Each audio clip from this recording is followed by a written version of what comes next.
ஓம் சாய்ராம். இன்னைக்கு வியாழக்கிழமை எனக்கு சக்தி வாய்ந்த பிரார்த்தனை இருக்குது. இதில் நீங்கள் கலந்துக்கணும் அப்படின்னு நினச்சிங்கன்னா இந்த வீடியோக்கு கீழே கமெண்ட் பாக்ஸில் உங்கள் பெயர் கோரிக்கை ஹார்ட் சிம்பிள் ஏன் கேட்குறேன் அப்படின்னா, நீங்கள் இந்த பிரார்த்தனையில் கலந்துக்கிறீங்க அப்படின்னு எனக்கு தெரியணுங்கிறதுக்காக உங்கள் பேரும் ஹார்ட் சிம்பிளும் இருக்கிறவங்க பேர் எடுத்து ஒரு பேப்பரில் எழுதி குலுக்கி போட்டு சயப்பா 3 பேர்த்தோட சீட் எடுப்பாங்க.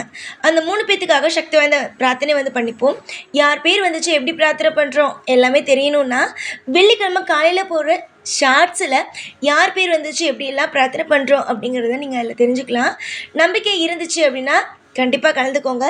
சாயப்பா நிச்சயமாக உங்கள் பேர் எடுத்து கொடுப்பாங்க. உங்களுக்கு நிச்சயமாகவே சாயப்பா நீங்கள் வேண்டியதையும் நடத்தி கொடுப்பாங்க. ஓம் சாய்ராம். என் அன்பு செல்லமே, என்னுடைய அழகான தங்கமே, மனதார யாரையுமே உன்னால் நம்ப முடியவில்லை. என்னிடம் நீ கேட்பது ஒரு விஷயம் மட்டுமே தான். ஏன் எனக்கு மட்டும் நம்பிக்கையானவர்களை இன்னும் நீங்கள் காட்டவே இல்லை? எல்லா நேரத்திலேயும் எதற்காக எனக்கு இந்த அளவுக்கு மன உளைச்சலை தருகிறீர்கள்? நான் அவ்வளவு என்ன பாவம் செய்து விட்டேனா? ஒரு உண்மையான நண்பனோ உண்மையான உறவோ கிடையாது. அவரவர்களுக்கு ஏதாவது தேவை என்றால் ஓடி வருகிறார்கள்.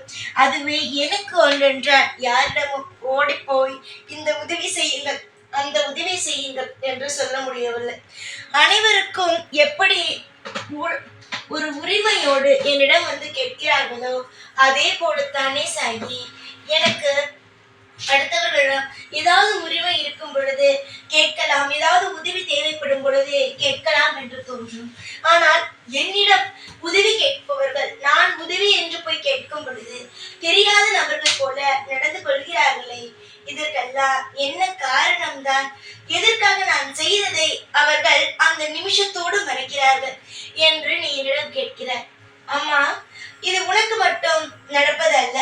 இங்கு உதவியை பெறுபவர்கள் எப்பொழுதும் திரும்ப செய்வது கிடையாது.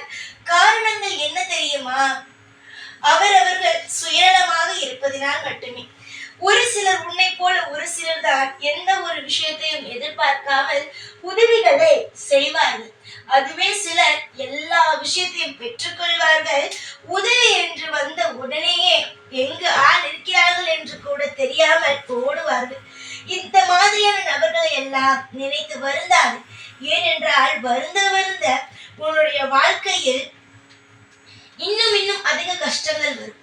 அதனால் இவர்களை எல்லாம் நினைத்து வருந்துவதை விட்டுவிட்டு நீ ஒரே ஒரு ஆளிடம் போய் உதவி கேட்கல. அதுதான் தெய்வம். தெய்வமானது உனக்கு உதவியும் செய்யும், உன்னிடமிருந்து எதையும் எதிரும் பார்க்காது. நீங்களாக செய்கிறேன், இதை செய்கிறேன், அதை செய்கிறேன் என்றாலும் அது நீங்கள் சொன்னதாக மட்டுமே தான் இருக்குமே தவிர நாங்கள் கேட்டதாக இருக்காது. அப்படியே உங்களிடம் ஏதாவது கேட்டாலும் அது உங்களால் முடிவதை மட்டுமே தான் கேட்கும். நீ எப்பொழுதுமே தெய்வத்திடம் உதவி கேட்கலாம். இதை நான் அன்று செய்தேன், அதனால்தான் போய் இன்று அவளிடம் உதவி கேட்டேன், இவளிடம் உதவி கேட்டேன் என்று புலம்பாது. வாங்கிக் கொள்பவர்கள் திரும்ப உதவி எல்லாம் செய்ய மாட்டார்கள். வாங்கும் பழக்கம் மட்டுமே உண்டு சிலருக்கு வாங்கும் பழக்கங்கள் மட்டுமே உண்டு. திரும்ப செய்யும் பழக்கங்கள் ஒரு பொழுதும் இருந்ததில்லை. அந்த மாதிரியான ஆட்களுக்குத்தான் நீ உதவி செய்திருக்கிறாய் பார். சரி, பழசையெல்லாம் பேசுவதை விடு. எப்பொழுதுமே தெய்வத்தை நம்பு. இப்பொழுது நீ என்ன செய்ய போகிறோம், அடுத்த நிமிஷம் என்ன செய்ய போகிறோம் என்று தெரியாமல் தவிக்கிறார். இந்த தவிப்புகளானது நிச்சயமாக நீங்கும். அதாவது நாளை உணவு செய்ய வேண்டும் என்றால் அதற்கு பொருட்கள் வேண்டும். அதற்கு என்ன செய்வது? நாளை பிள்ளையை ஒரு பள்ளியில் சேர்க்க வேண்டும் என்றால் அதற்கு எப்படி நான் சேர்ப்பது என்று ஏதோ ஒரு விதத்தில் உதவி செய்ய மாட்டார்களா என்று எதிர்பார்க்கிறேன். அம்மா, உனக்கு எப்படி இத்தனை நாள் எல்லாமே உனக்கு தேவைப்படும் பொழுது கிடைத்ததோ அதே போலவே அனைத்துமே உனக்கு தேவைப்படும் பொழுது கிடைக்கும். எதுவுமே கிடைக்காமல் அல்ல, ஒவ்வொன்றும் கிடைக்கும். எதிர்பார்த்து ஒவ்வொன்றாக காத்திருக்கிறாய். உன்னுடைய அனைத்து காத்திருப்புக்கும் நிச்சயமாக என்னிடம் இருந்து பதில் கிடைக்கும். நீ எதையெல்லாம் தெய்வத்திடம் எதிர்பார்க்கிறாய்? உனக்கு தேவையான பணங்கள், உனக்கு தேவையான அனைத்து விஷயங்களும் கிடைக்க வேண்டும். அது உனக்கு சரியாக உடனே நீ நினைக்கும் பொழுது கிடைக்காத பொழுதுதான் தெய்வத்தையே நீ வெறுக்கிறாய். என்னடா இது, நாம் இவ்வளவு செய்கிறோம், இவ்வளவு சொல்கிறோம், அந்த தெய்வத்திற்கு கண்ணில்லையா என்று வெறுக்கிறாய். அந்த விரக்தியானது வேண்டாம் என்றே நான் சொல்கிறேன். விரக்திகள் அனைத்தையும் தூக்கி போடுங்கள். வாழ்க்கையில் இன்பமான ஒரு சூழ்நிலையை கொண்டு வாருங்கள். உங்களுக்கு என்ன வேண்டுமோ அதை மட்டும் மனதில் வைத்துக்கொண்டு அதை தெய்வத்திடம் சொல்லிவிட்டு அதற்கு பிறகு அந்த விஷயங்களை மறந்து விடுங்கள். தெய்வம் உங்களுக்கு செய்ய வேண்டிய நேரத்தில், நீங்கள் எதிர்பார்த்த நேரத்தில் நிச்சயமாக செய்து தருவோம். புரிகிறதா? நீ எதற்காக மற்றவரிடம் உதவி கேட்டு அவன் உன்னை ஏதாவது ஒரு விஷயம் சொல்லி அலட்சியப்படுத்தி அதுவும் உனக்கு ஏன் சேர்ந்து மன உளைச்சல்? எப்படி இருந்தாலும் நீ போய் உதவி என்று கேட்டால், திரும்ப கொடுக்கும் உதவி என்று கேட்டாலும் சரிதான், எல்லோரும் மதிப்பது கிடையாது. வாங்கிக் கொள்பவர்கள் மட்டும்தான் இங்கு அதிகம். திரும்ப கொடுப்பது எல்லாம் இங்கு குறைவுதான் என்று வைத்துக் கொள்ளேன். நீ செய்தாய் என்பதற்காக போய் திரும்பவும் கேட்டாயானால் செய்ய மாட்டார்கள். அதனால் அங்கு போய் நீ அசிங்கப்படுவதற்கு போகாமலேயே இருக்கலாம்.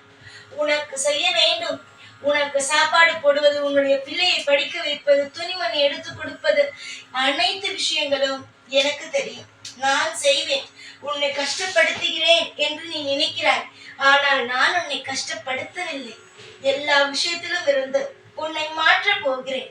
ஒவ்வொரு காலகட்டமும் உனக்கு சுவாரஸ்யமான அதிக நன்மை கொண்ட சில விஷயங்களை இனி வரும் காலம் செய்ய போகிறேன். நீ நினைக்கலாம், எப்படி செய்வீர்கள்?